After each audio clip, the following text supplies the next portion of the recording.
Nobody wants to think that somebody is just not into them because all of us have pride. We all want to be wanted, we all want to be liked. And for somebody who's a fearful avoidant, that is super painful to them because they don't want to be rejected, they don't want to be dumped. And that's kind of one of the difficult parts about getting into a relationship for them is they want a guarantee. They want to make sure that they're in something that is going to last for the long run. But a lot of times there are clues in the beginning that this person is just not into you. And sometimes during your dating life, you could be months into a relationship and somebody starts to switch up. I think why fearful avoidants have to be careful of this is because they are so fearful of being rejected, dumped, getting their heart broken, going in too deep with someone just to be for somebody to pull away from them. That is super scary to them, but it could also cause them to be in a relationship with the wrong person. You do not want to be in a relationship with the wrong person. You don't want somebody to marry you for the sake of marriage when you're really not their person. There's someone else that's better for you, and there's someone else that's better for them. Here's the thing. We as humans have a subconscious. So consciously, you might make a list and say, these are the physical traits that I like. These are the mental, spiritual traits that I want in a mate. And then you find yourself in a situation where the person doesn't fit any of that. It's because your subconscious has a mind of its own and you're not always aware of what it attracts. So you have to examine that. If you're feeling strongly attracted to someone who rejects you, then you need to figure out why that is and protect yourself. Are you dating someone right now and you feel like there's so much confusion? This person pulls away from you, they come close to you, which is a fearful avoidant pattern. If somebody is really into you, you're going to see a lot of consistency, even if it's a fearful avoidant person. And let's say that there is a fearful avoidant person who really is into you and they're still in that toxic pattern of pulling away, coming closer, not talking to you for a week, now I'm back. Do you really want to live your life like that? Do you really want to take the chance that this person is going to stick around? Because if you're fearful avoidant, that is extremely upsetting for you because the number one fear is rejection and abandonment and the person leaving you. You get in too deep with this person and then they decide they don't want to be with you. That's what dating is for, is to figure out who we can fall in love with and who we will not. But the trouble with fearful avoidant is that they can end up getting hooked and attached to someone because they don't want to be rejected. You could also end up in the wrong relationship with somebody who you're not extremely attracted to. You just want to bond and attach to quiet your cycles, your push-pull, going from avoidant to anxious. So now I'm attached to somebody. I don't have to deal with that. I don't have to worry. I don't have to feel the longing. And so I've got somebody, but is that really someone that you feel comfortable with? Do you really like that person a lot? Do you feel physical attraction? Do you feel unspoken chemistry with the person?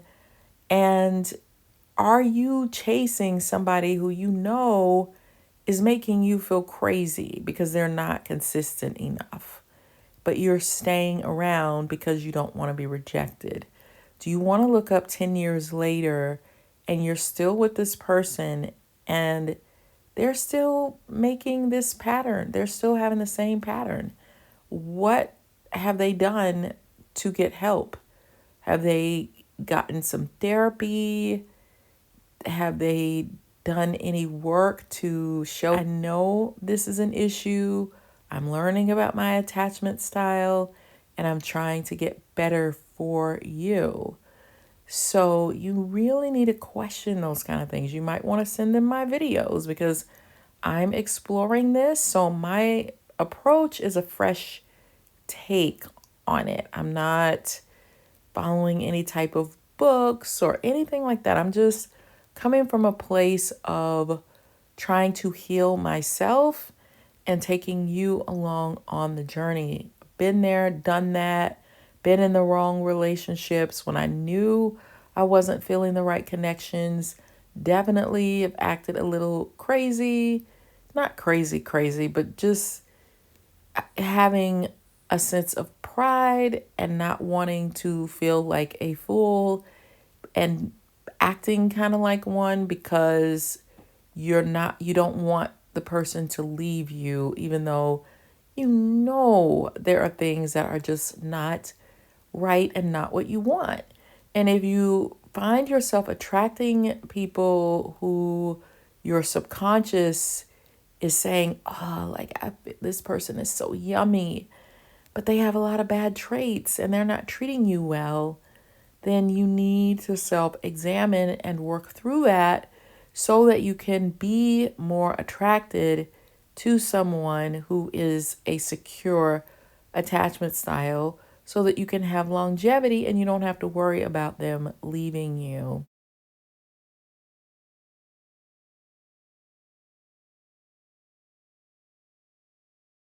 Everybody wants to feel special to somebody. Nobody wants to feel like somebody's not into them. But just because that person isn't into you doesn't mean that somebody else won't be into you. Because if our subconscious is attracting certain things, it really has nothing to do with how amazing you are. You might be too amazing for that person and they're attracted to somebody who's going to bring them a lot of havoc. And that's just not you. It has nothing to do with how beautiful you are, how kind, compassionate, handsome, how hardworking.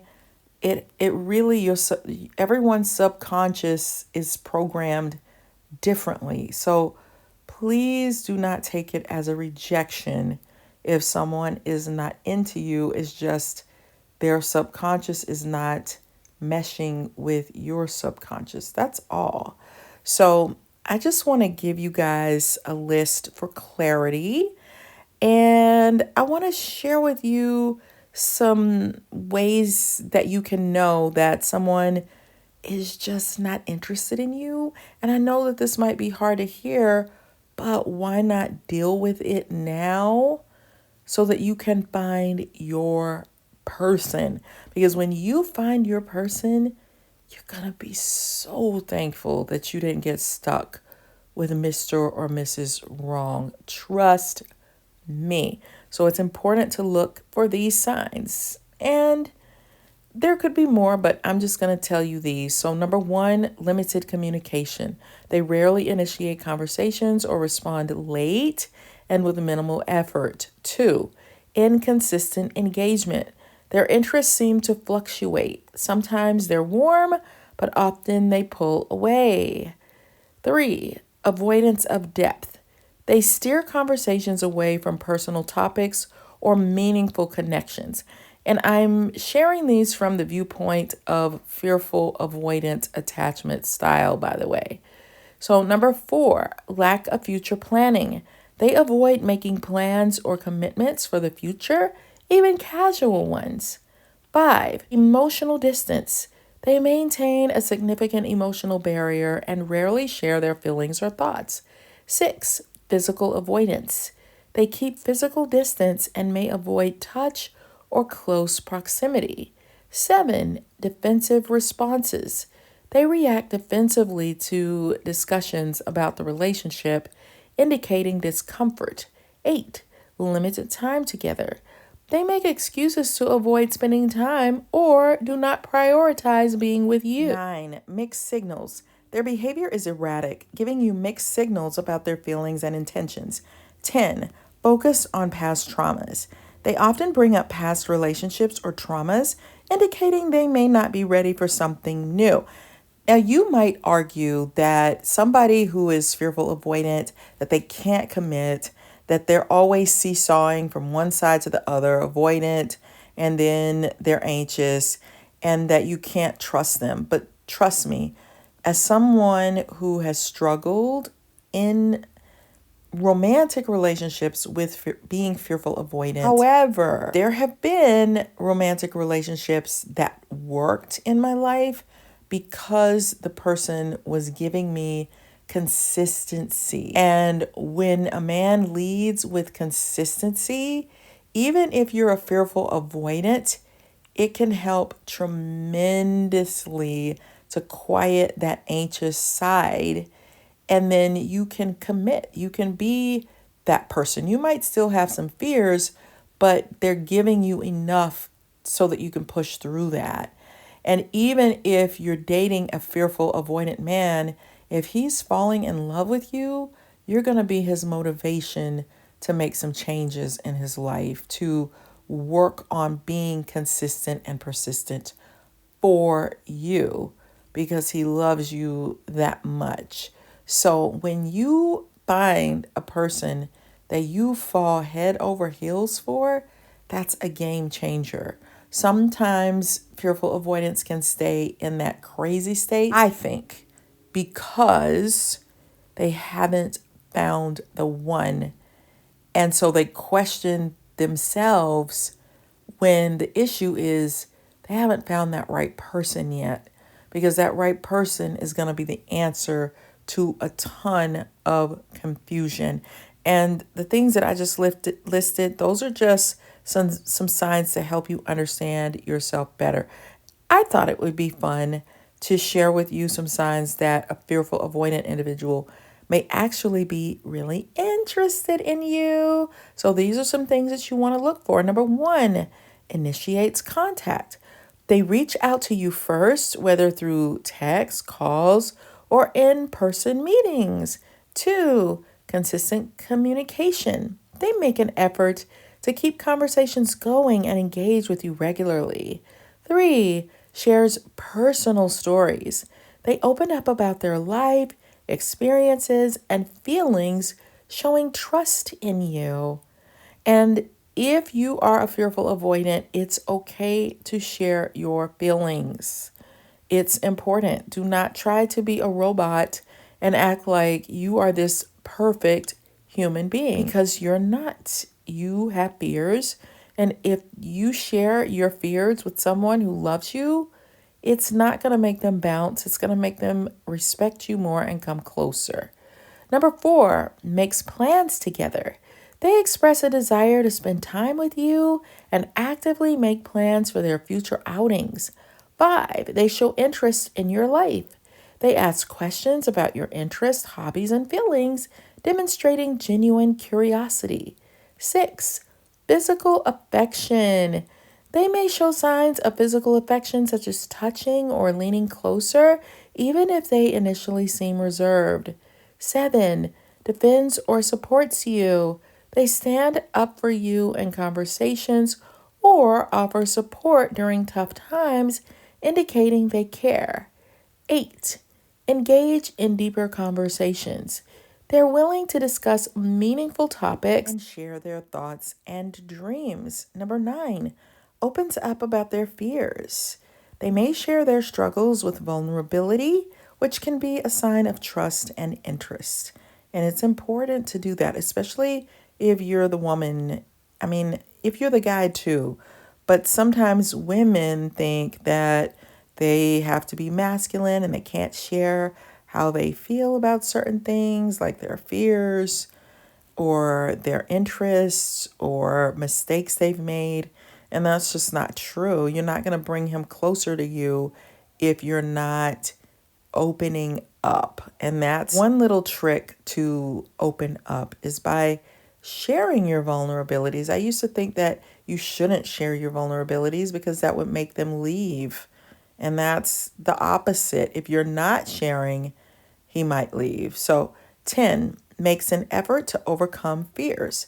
They show willingness to work on their fears and anxieties for the sake of building a relationship with you.